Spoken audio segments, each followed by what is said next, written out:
Di tengah megahnya infrastruktur dan industri Banten, inilah anomali geografis yang punya banyak ironi. Pulau Tunda.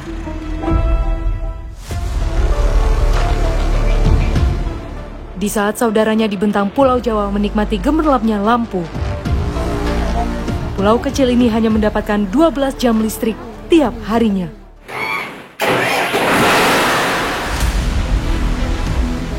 Inilah kontradiksi Pulau Tunda, pulau gelap yang hidup tak jauh dari pembangkit listrik raksasa.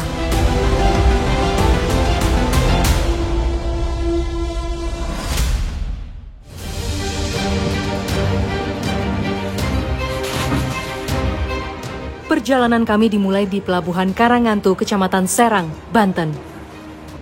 Untuk menuju Pulau Tunda, kapal inilah satu-satunya yang bisa kami tumpangi demi menempuh perjalanan sejauh 18,4 mil laut. Kali ini, persiapan kami sedikit berbeda dari biasanya. Sekarang mau menuju Pulau Tunda, kalau dari Bapak ini alat-alat persiapan terus untuk persiapan alat ada ya lampu emergency ya. Lampu emergency, siapa tahu di sana gelap. Terus karena masih menggunakan pembangkit listrik tenaga diesel, jadi untuk menstabilkan listrik, aliran listrik, kita bawa stabilizer listrik ini. Yang aliran yang masuk ke baterai kamera saat melintas, ya tidak ada lonjakan arus, meski kita dapat merusak perangkat elektronik. Ya, mau tak mau kami harus membawa banyak peralatan agar penelusuran kami tak harus berhenti karena kondisi listrik di Pulau Tunda.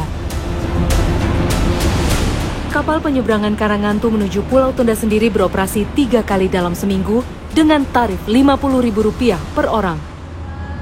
Dan dengan kapal inilah, semua pasokan kebutuhan dasar dari wilayah Serang diangkut. Iya, belanja itu buat stok warungan. Iya, jual di Pulau Tunda, jual sembako segala gitu. Iya, alhamdulillah di tempat saya mah laku aja sih itu. Karena kan jarang juga warungnya nggak terlalu banyak kayak di Serang gitu.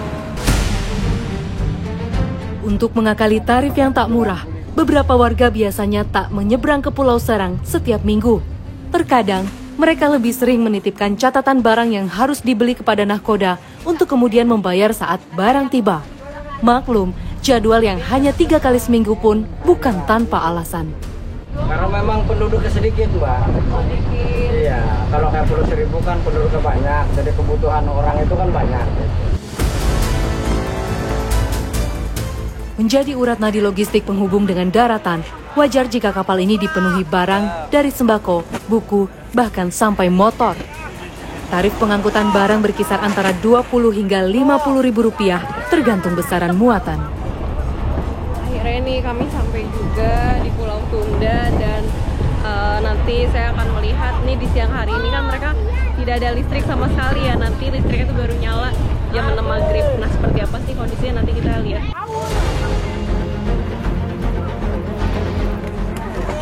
Dan inilah Pulau Tunda. Dengan luasan sekitar 300 hektar, pulau ini menjadi tumpuan hidup bagi 350 kepala keluarga dengan total penduduk mencapai 1.400 jiwa.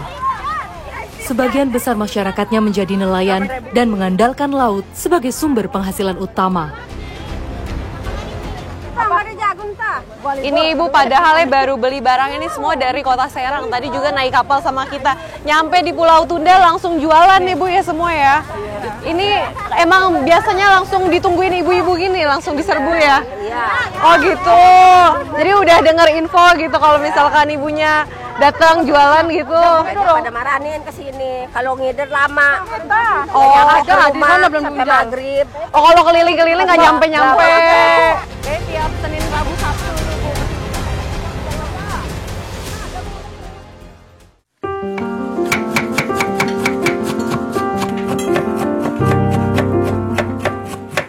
Sebelum menyusuri Pulau Tunda, kami memutuskan untuk mengisi perut terlebih dulu. Namun tak seperti Pulau Seribu, kami kesulitan menemui warung. Padahal, Pulau Tunda sedang digadang-gadang menjadi salah satu pilar pariwisata bahari Kabupaten Serang. Beruntung, ada warung kecil yang bisa kami singgahi. Tetapi dari sini pula kami menemukan fakta betapa warga Pulau Tunda masih tersisihkan dalam masalah listrik. Pernah nggak Bu rekor berapa hari gitu nggak ada listrik sama sekali gitu Bu? Pernah sih, cuman seminggu. Seminggu? Lama juga ya Bu. Ibu seminggu berarti nggak jualan atau Enggak. gimana? Kan gelap jualannya. Jadi nggak bisa malam, jualan? Paling bisa siang jualan.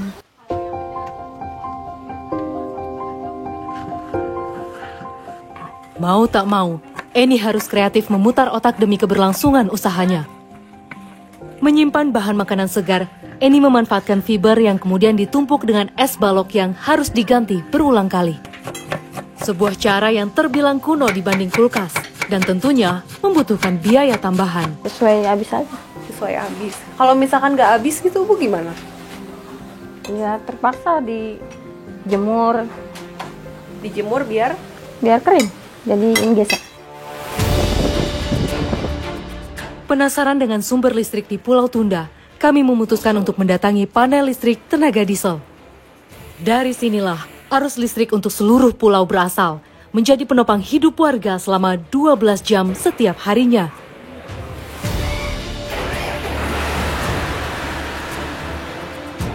Ya, meski sebenarnya adalah hibah dari Dinas Provinsi, pengelolaan PLTD benar-benar dilakukan secara mandiri oleh masyarakat melalui BUMDes. Dulunya, PLTD dioperasikan oleh 3 orang pekerja. Tetapi karena semakin terbatasnya anggaran desa dan iuran warga, tinggal Haridi seorang yang ditugaskan di PLTD. Semua dilakukan seorang diri, dari menyalakan mesin, mengawasi operasional, hingga memastikan listrik menyala bagi seluruh warga pulau. Pernah yang namanya instalasi listrik mah pasti ada aja sih ya konsletnya gitu, karena beban berat. BBM ini kan dari darat, dari Karanghantu. Kalau di Karanghantunya itu lagi banyak nelayan, itu kadang-kadang PLTD ini nggak kebagian. Karena apa, di Karanghantu itu bukan zona, bukan zona pulau, karena dia wilayahnya wilayah kota. Kalau di Pulau Tunda kan wilayahnya maksudnya kan kabupaten gitu. Jadi otomatis jadi wilayah zona dia dulu yang dipenuhin. Kalau masalah sini kan kebagian ya syukur, nggak kebagian ya itu. Kalau misalkan kita selama itu belum punya duitnya, jadi udah selama itu gelap-gelapan aja.